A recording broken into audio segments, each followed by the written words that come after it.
Coming up on TekThing, need a silent PC? Let's talk ECS Liva Z, Canary air quality, it works people. Crossing borders with tech, you might have a problem, and hey, why don't we just quiet down your old PC while we're at it? It's all coming up on TekThing. Thank you, patrons. Without your support via patreon.com/TekThing, we wouldn't be able to bring you the show each and every week. Join the crew that makes TekThing possible at patreon.com/TekThing. I'm Shannon Morse. And I'm Patrick Norton. And this is TekThing, where we have something useful in every show. Yes. Yes, we do. That's right. I'm feeling agreeable today. We have so many useful things in today's episode, guys and gals. There's smoke, but no fire. There's... That's true. Did you call it pet creeping? Pet creeping? Pet creeping. I got tiny PCs, and we're going to talk about making your computers quiet, but let's talk about the Liva Z right now. Yay! The folks at ECS are back with another small form factor computer. Meet the Liva Z. Silent, ultra-compact PC for fully functional computing. Ooh. Look, I am down with a low-power Kaby Lake processor. It's Intel Celeron N3350, and a two Ethernet jacks on the back of the box. Thing is fanless, which means it's silent.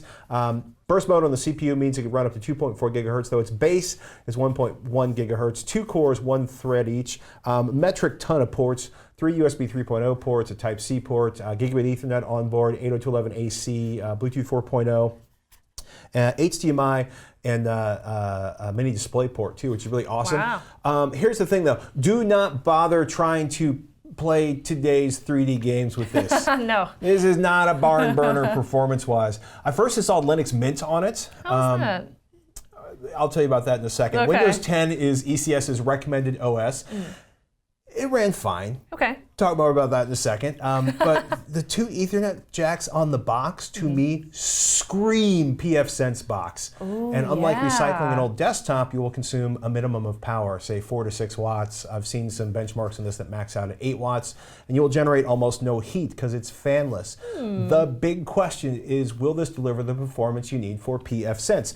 Now, if you go up to PFsense's website, if you know what PFsense is, it's essentially a DIY firewall router badassery kind of thing. They want a 2 gigahertz CPU if you're running like 101 to 500 megabits per second. Okay. 1 gigahertz CPU should suffice for up to 100 megabits per second. And if the PFsense box handles wireless or VPN, you're going to want more CPU. Right. So for a small home running less than 100 megabits per second off the cable modem, which is probably typical home use, I think this box will work just fine. Okay. I don't think it's going to spend a whole lot of time in turbo mode because of that passive cooling situation. The processor is interesting, right? It's an Intel Celeron processor N3350. Or N3350. Basically, it's Kaby Lake, so you'll have no problem playing H.265 V.9 encoded video without sucking up all the processor. And the system should support HDMI 2.0 with HDCP 2.2 up to 4K. Okay. So you get your Kodi Plex DIY network appliances on. Nice. The force is strong with this box. Waiting for confirmation on HDCP 2.2 from ECS, but my understanding is that the chipset should support it. Okay. It's VESA mountable, so if you want to attach it to a monitor or a TV or a wall, and like I mentioned, it's got mini DP along with HDMI. Cool. Frankly, a 2-core, 2-thread CPU, that's 2 threads total. Multitasking is not this box's forte, 32 gigabytes of eMMC on board. That's embedded multimedia card. I'd rather boot off the M.2 drive slot inside of there. eMMC might be faster than microSD, but most inexpensive eMMC drives perform poorly when compared to a standard like M.2 SSD. Dual channel DDR3, 4 gigabytes is shipped. There's a second slot, open it. I like it, you know, but I installed a couple different operating systems. First, I installed Linux Mint on it. Yeah. And the pace, how was it? It was stately. Oh.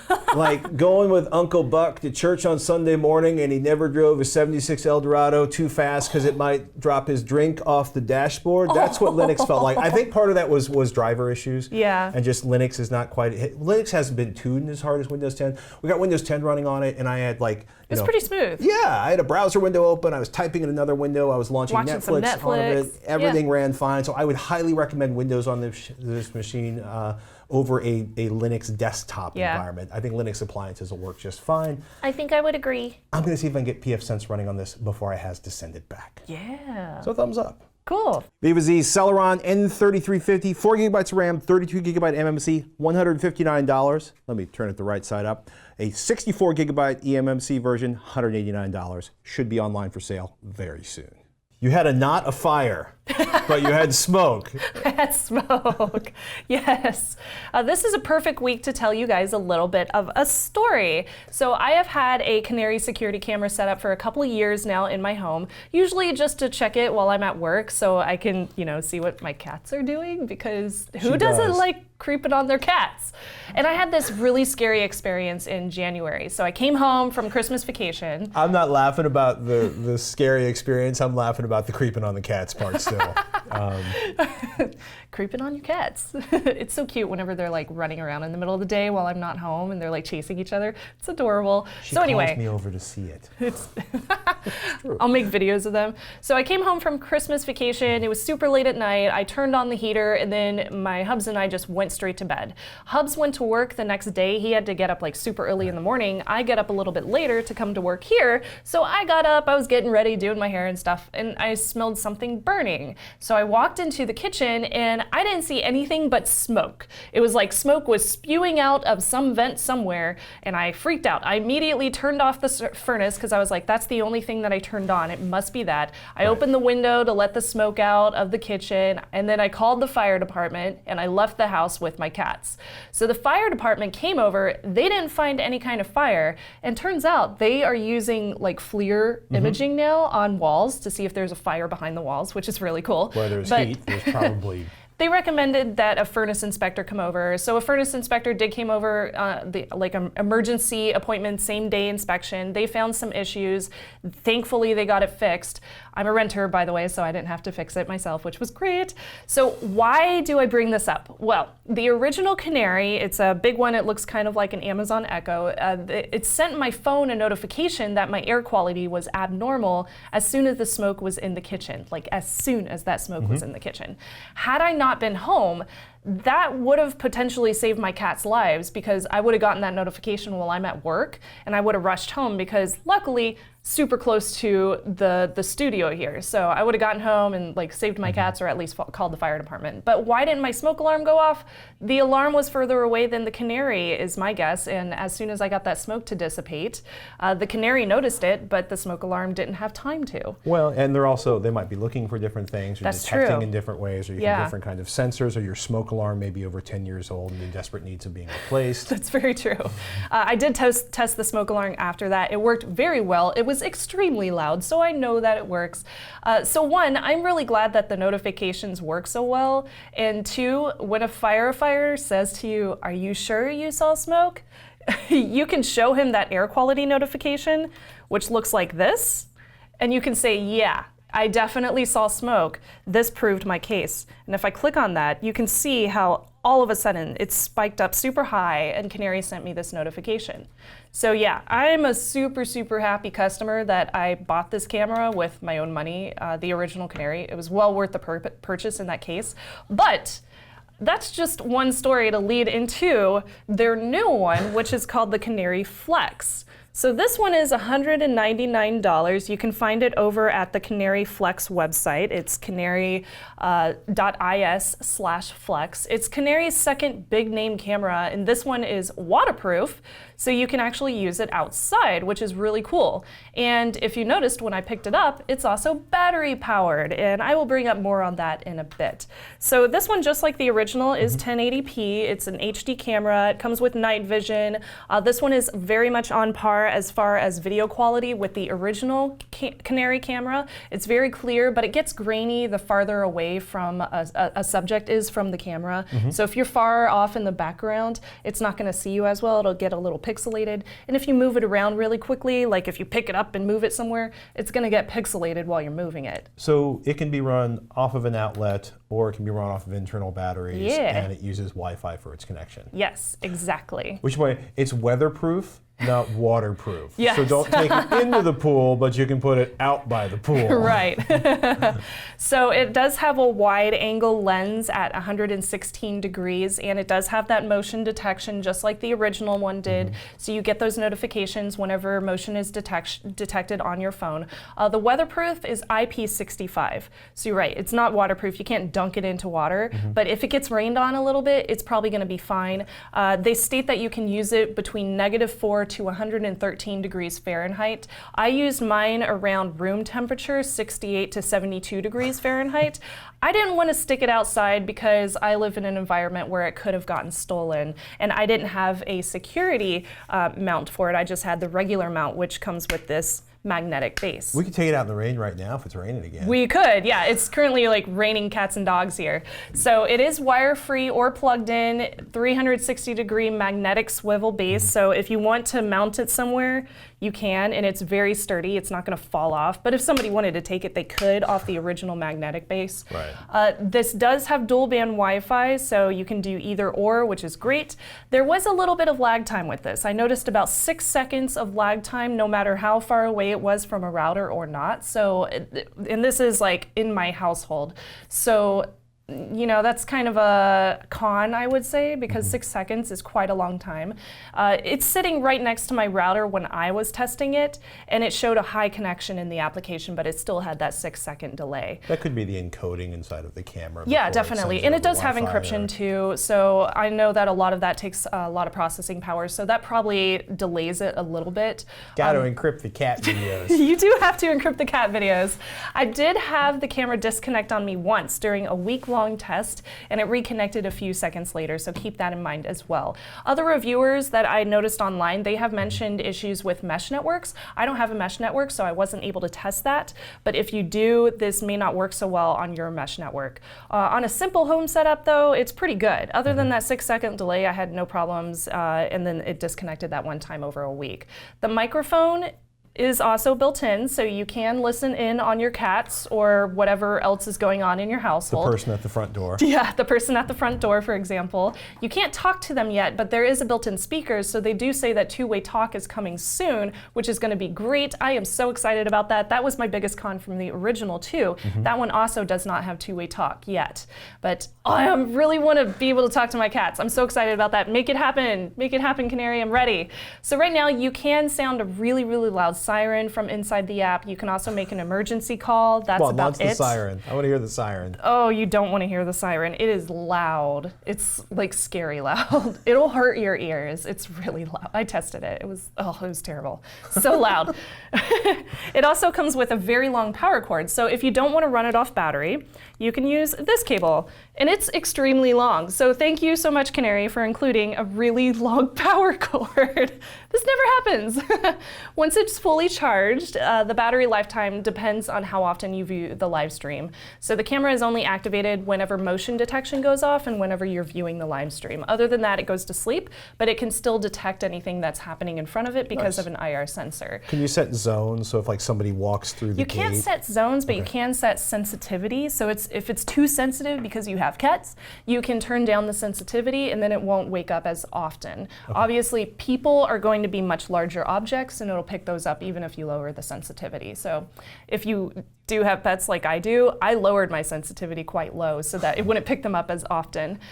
Reviews say that the battery can last up to a month. I've had this for about a week and a half now, and over that testing time, the only time that it really diminished the battery is when I was watching it on a live feed, and I watched it on a live feed for about 5 hours, and that took it down to about 85%. Wow. So unless you're doing something like that, you can probably have this thing last for a very long time. Now, if you put it outside and you're in like freezing cold temperature is going to lower battery life performance. So obviously, that's going to diminish the battery in here a lot faster than if you keep it in a room temperature area.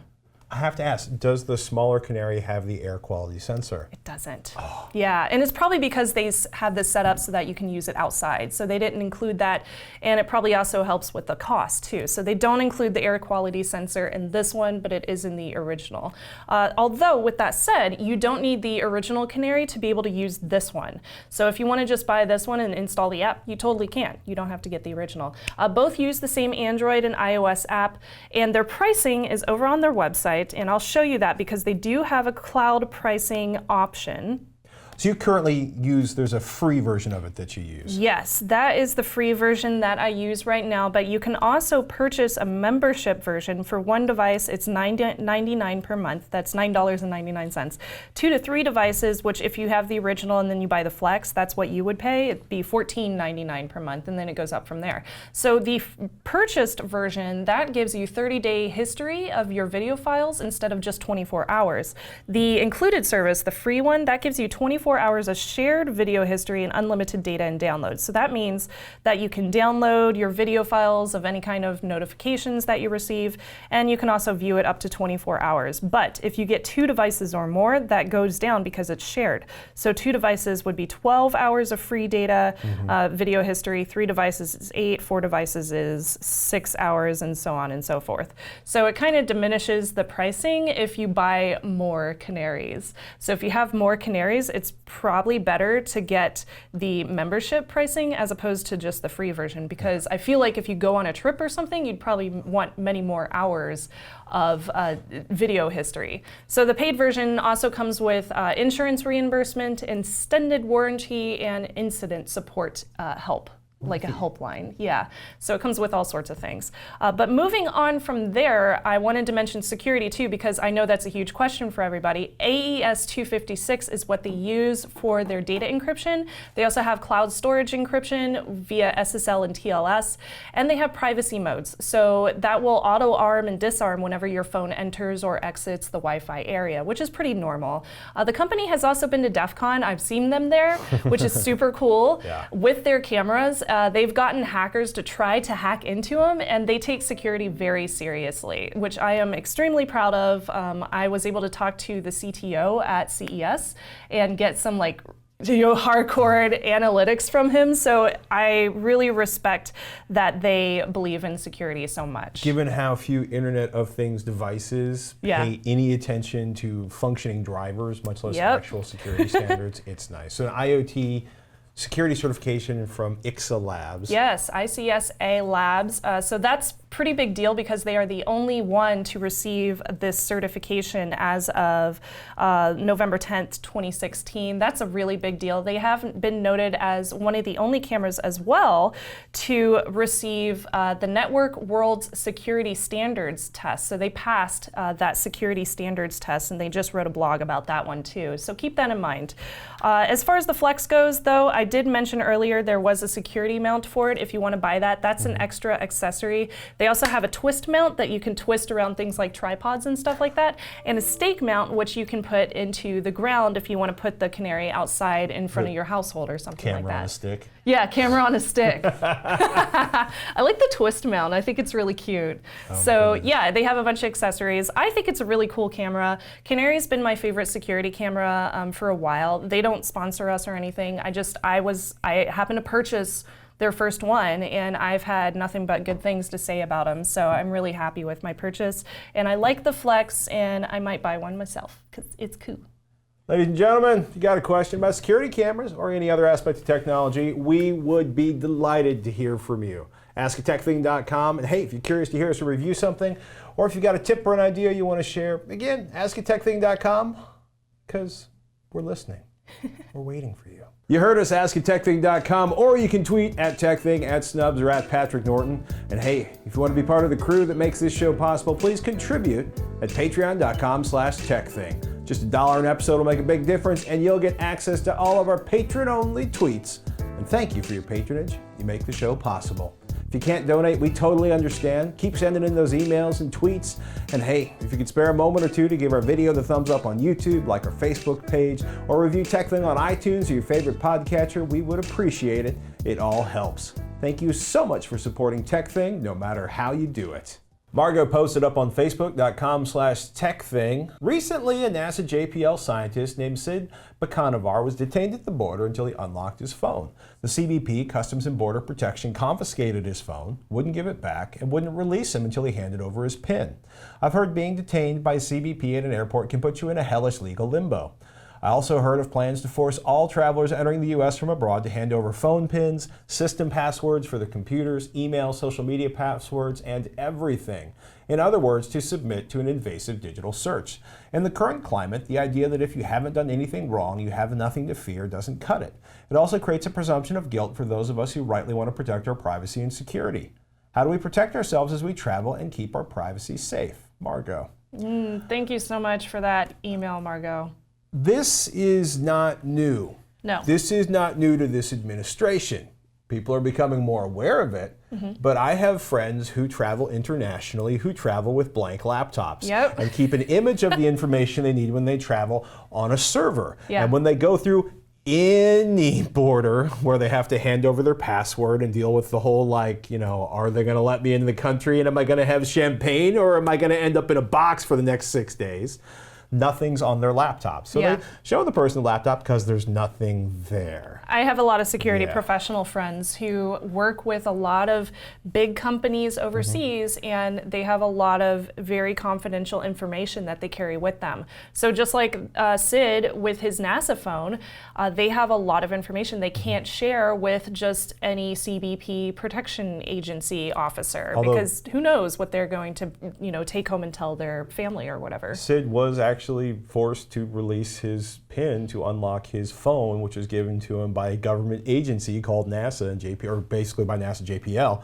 It's horrible. Yeah, it doesn't seem right to me. It doesn't pass the sniff test. So let's get to our ThreatWire security brief on this for this week. Margot mentions this because there have been recent troublesome updates coming out of the US, including CBP now requesting passwords to social networks, which a lot of different articles wrote about. Wired just posted an article, and this is a really good one. I highly suggest that you read it, about what you can do to minimize your risk. And I wanted to point out a few specific steps that they point out in this article. So the first thing is if you can completely wipe your device before traveling, just do so. Just like Patrick said, if you can completely wipe your device before traveling, do so just like Patrick said. And when setting them up again, set them up under a new Apple ID or a new Google account on your Android phone, and make sure that this account is not tied with your regular accounts at all. If anybody wants to get in contact with you, tell them ahead of time to contact you via that new setup, and make sure that they don't send you like passwords and stuff over that new email, because likely CBP would see it.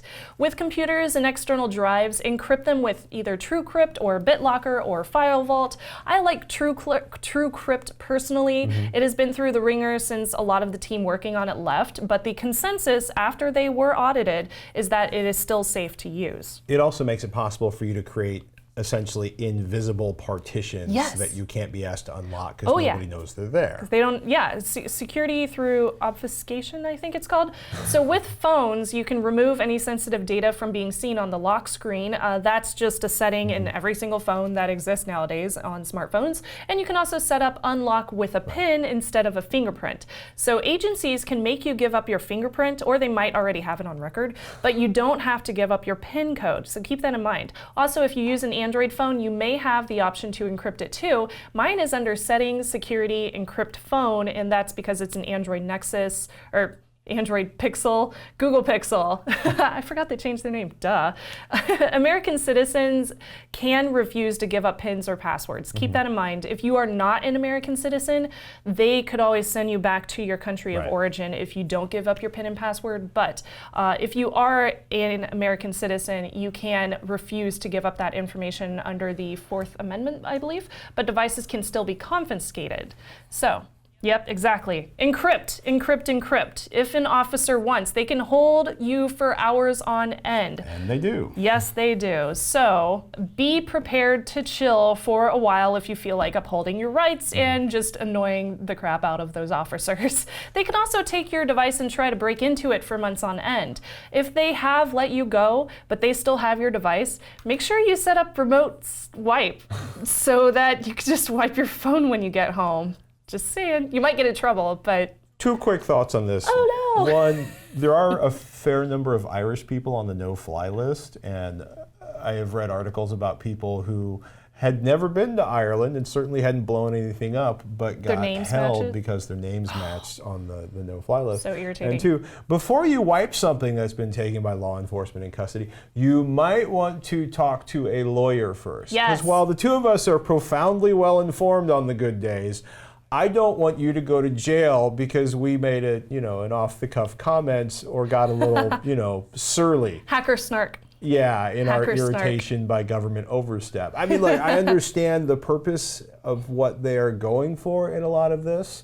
I understand the concept of deep vetting, which actually already exists. It would be nice. They should have a warrant for this, but they take the power amongst themselves to allow themselves to steal your devices and search through them, and it's an invasion of privacy. That's my personal belief. So moving on from there, make sure that somebody knows you are traveling. Either a friend, a family member, a lawyer, especially a lawyer if you have one, somebody that you can trust. Call them before you travel and tell them that when you are expected to be home and what airports you will be traveling through. If you don't arrive home when you are supposed to, they will know that something happened and they will know what airport to go to. So keep that in mind. Very, very, very important. If you're crossing over the border in your ugly truck from San Ysidro after some pre-running in Mexico, call before you go through so somebody knows where you were last sighted. Because sometimes you might look a little scruffier than you think you do to law enforcement, and they may take every single piece of your truck apart. Has not happened to me. Has happened to people I've known. That's funny.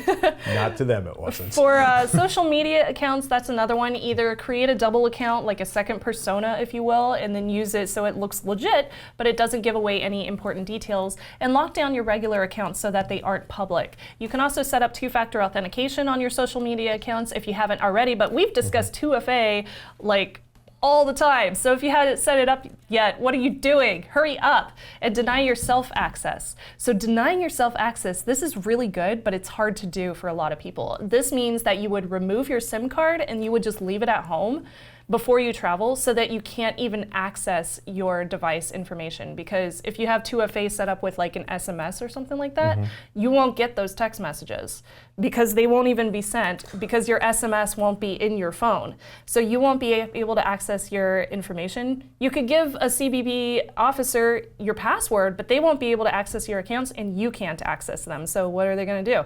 They're gonna take your phone for a while? They might. Well, but they still won't be able to access it because they won't have 2FA. Make sure you can afford to leave your brand new phone with them and buy a new one because you may not get that phone back for approximately forever. That brings me up to my last idea for you. Bring a burner phone with brand new accounts. And burner phones are actually pretty cheap. You can get one for under $100 and it can be a smartphone and they're actually decent. So if Border Protection takes a burner phone, you're not gonna miss it because it's a cheap burner. And then if you set it up with new accounts, they won't have much to snoop through. They'll probably get bored of it and send it back to you eventually. But I would not recommend using it after somebody has taken it from you. Well, the whole point of a burner phone, in case you've been watching too much Jason Bourne.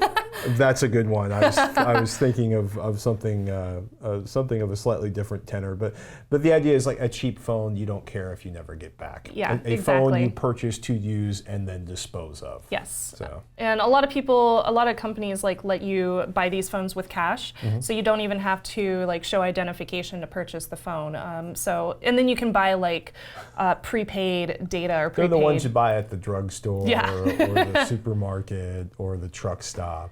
So this brings me to our Fourth Amendment rights as American citizens. This is the right of the people to be secure in their persons, houses, papers, and effects against unreasonable searches and seizures, and that shall not be violated. But when it comes to the CBP, gets a little different. So when it was written, it did not consider Customs and Border Protection, or it did not consider electronic devices. So of course, use your own judgment, but personally, I'd be perfectly fine with spending a day sitting around bored if it meant my privacy was still intact.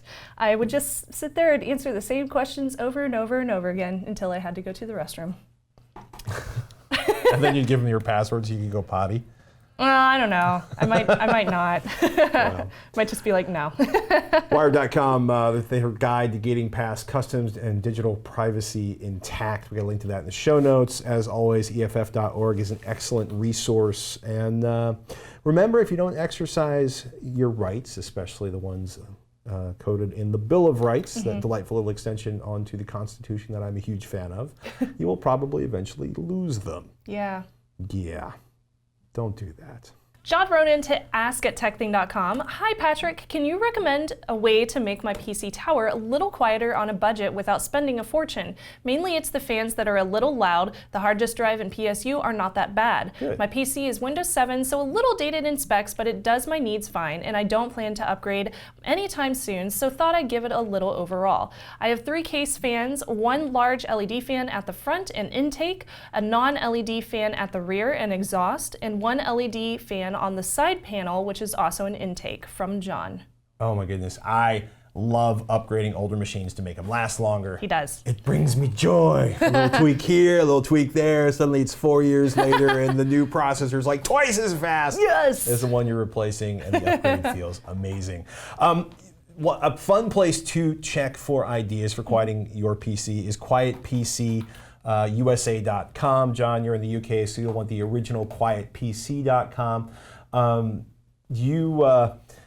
You can get lost in this place, right? Yeah. I mean, they've got quiet fans, they've got insulation for deadening case vibrations, Wow. they've got fan speed controllers. I want you to remember the Zalman FanMate 2 variable fan speed controller, which sells for a whopping $5. We'll talk about that in a second. What else do we have in here? We've got fancy cases. I particularly like this one that was on the home page, the DB4, which you probably don't want, John, but it's a fanless chassis that's basically a giant ass heatsink pretending to be a fan. That's cool. And if I click on the right thing, you will actually see the inside of this Whoa. thing. Yeah, how fun is that? Okay. It's like the Borg.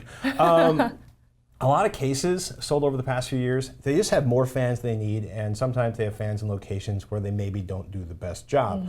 I want you thinking about airflow, right? So if this is the front of the case and this is the back of the case and your CPU is here, getting air through the CPU cooler fins is the biggest thing, right? I want you to make sure you have a really, really clear path through whatever fan is on the front of the case. You want it to pull air through the CPU cooler, the GPU cooler. I also like to make sure there's airflow on the drives, not necessarily because you have to have air flowing over the drives, but I like the idea of pulling heat away from things that will die if they get too hot. I'm a little crazy that way. A really good place to start is with this. This is a hardware monitor from CPU ID. Oh yeah. Yeah, a lot of Hardware people. monitor is awesome. It is awesome. It is still awesome. I need to download that on my new computer. You should. Well, in which case, you go to cpuid.com and you go to hardware monitor and it's free, or you can get hardware monitor pro, which is fancier and not free. But hardware monitor is the thing I want you to be watching at is the temperatures, the core temperatures of your processor. So I want you to do that because I want you to start quieting down those PC fans, especially that side one. I just yank the side one off. Like I would not yank it off, but I would unplug it and see if the temperatures go up at your CPU. Oh yeah, and see if it makes any kind of difference anyway. I wouldn't bother to plug it back in. And woo, less noise, especially less noise in a big panel that tends to vibrate and kind of amplify the noise coming from the fan. True. Experiment. Either turn the voltage or the speed down if the fans have that option or the motherboard has that option, and then watch hardware monitor to see if it increases the CPU temps. You can also run, like I showed you before, that Zalman power controller for the fans. You can also move the larger fans that move more air at a lower speed. Fan controllers are really, really funny. They all basically do the same thing, which is control the voltage to the fan. They seem pretty cheap. That Zalman sells for like $5, the FanMate 2. If you're more into case modding, there's all sorts of craziness, like the NZXT Century 3 5.4-inch touchscreen fan controller and cooling. You got a 4-fan. You spend some time on Amazon, you'll be completely over or underwhelmed by the plethora of options on there. But they all basically like tweak the voltage to the fan, which allows you to control the fan speed. The cheap stuff pretty much works as well as the fancy stuff. It's just not as pretty. Again, go for clear airflow through the case so your fans have an easy time moving the air. A lot of folks love Noctua. I've got some of the Kazi Giuni Slim fans, one of my micro builds. I can't say that. I try really, really It sounds hard. Japanese. So It is Japanese. I'm going to say kaze ju ni. Well, you know, if you've been watching like airplane propellers over the last 60 or 70 years, the shapes are getting crazier and crazier, but the efficiency is going up and up as they manipulate the shape of. Well, I'll just let you look at it through the case. We'll get a close up of that. You know, but you'll notice the stranger the fan blades look, probably the more efficient they are. That's a good theory. Yeah, and then I'd start thinking about your CPU cooler. If it's stock Intel or AMD, you can make a huge difference upgrading it, and you don't really need to spend a fortune on liquid cooling or an expensive air cooling system if you don't want to. Liquid cooling, yay! I love liquid cooling, but you know, it's kind of over. A lot of air coolers do just as well as liquid coolers. This is Hard OCP's sound testing from the Arctic Cooling Liquid Freezer 120. And like this is the Arctic Cooling i30. It's running at 40.1 decibels, and you know, some of the louder stuff is getting into 45 decibels, 50 decibels. That's starting to get kind of loud. 60 decibels is really loud. You know, if you're looking at the stock cooler, which should be in, where did it go? You know, I've seen the stock coolers running as high as 70 dB. Where did it go? Oh, I think it was on that top graph. Well, that's the temperature. Yeah. Yeah, Want to see how bad a stock Intel 4770K? This is idle, and that's overclocked, 103 degrees. Wow. And then Crazy everything else temperature is difference. running as much as 32, 31 degrees cooler. That's why we don't use the stock ones, guys. Certainly not for overclocking. Yeah. By the way, tons of reviews of CPU coolers on Hard OCP. They do great stuff.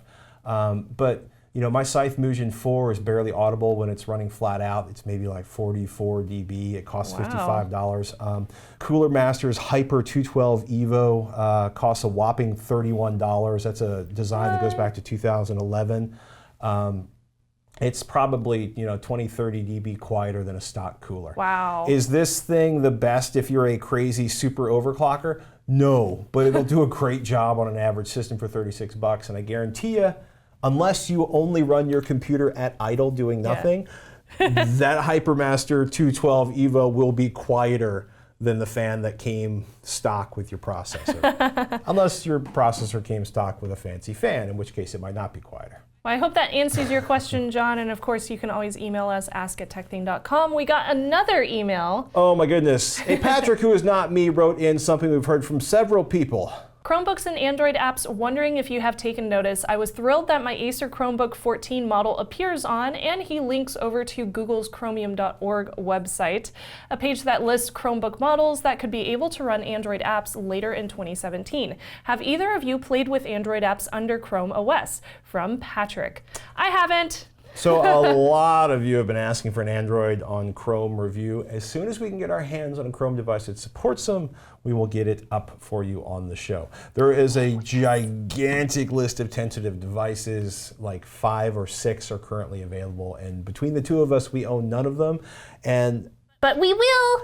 I'm tempted to buy one of them, but I don't want to buy a $260 cheap, right? Chromebook that's about to be closed out because it's going to be replaced by another Chromebook. Should we wait? We should wait a little bit. Okay. If you haven't been there, this is the page you link to, the Chrome OS system supporting Android apps. You can now get Android apps on the Asus Chromebook Flip, which is kind of tempting, the Asus Chromebook R11, C7380T, or CB5-132T, or the Google Chromebook Pixel. This is all of the Chromebooks that will be available to run the Android version sometime. Okay. Later. Eventually. But right now, there are approximately 3 to 5 Chromebooks that are running Android apps. All right, so we'll wait a little bit, but yeah, we're totally going to get one in hand eventually. I want to run my Android apps on a Chromium or a Chrome laptop. I just don't want to spend $300 to do it. Yeah, that's very true. All right, remember, once in a while, put down your phone, step away from the screen, close your laptop, and do something analog. Like, go sing karaoke in a karaoke room. Don't tell my friends I took this picture. Is that Darren? Maybe. I'm not naming any names. There are people in a photo, and we were definitely having a very good time. And there were pictures. Creeping on cats. Pictures of beer. Creeping on karaoke. The ones really to fun. wipe your phone before you cross the Those border. like traditional small karaoke rooms are so much fun. I highly recommend them. They They're are great. enormously silly. Yes. And not nearly as terrifying as singing karaoke in front of a room full of angry strangers. Yes. Especially in San Francisco. Yes. Yes.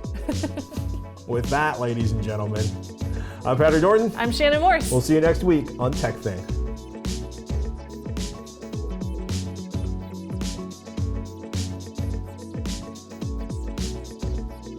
I've noticed that the San Francisco karaoke bars, the ones that are like big and public, Right. those ones are full of like really good singers, and it makes you very self-conscious to get up there and sing a song. But the small rooms are fine. I have to take you to the karaoke bar in Vegas. Whoa. Not to sing there, but just there's all these people that are like world-class singers. But yeah, well, you know how there's bands that like seem to cycle, like there's a band every 2 hours. Yeah. Like I think a lot of those people are so tired of singing that music, they go out of their way to sing the music they want to sing at the karaoke bars. Oh, that's funny. And then you get the occasional person who's just singing like some song from their childhood. It's just heartbreaking. Oh, Heartbreaking. so sweet. Heartbreak in Vegas. Perfect together. Thank you for watching the show. We really appreciate everybody who supports us. All the names that you have seen here. You are all awesome people. Thank you. Okay, thanks. Bye.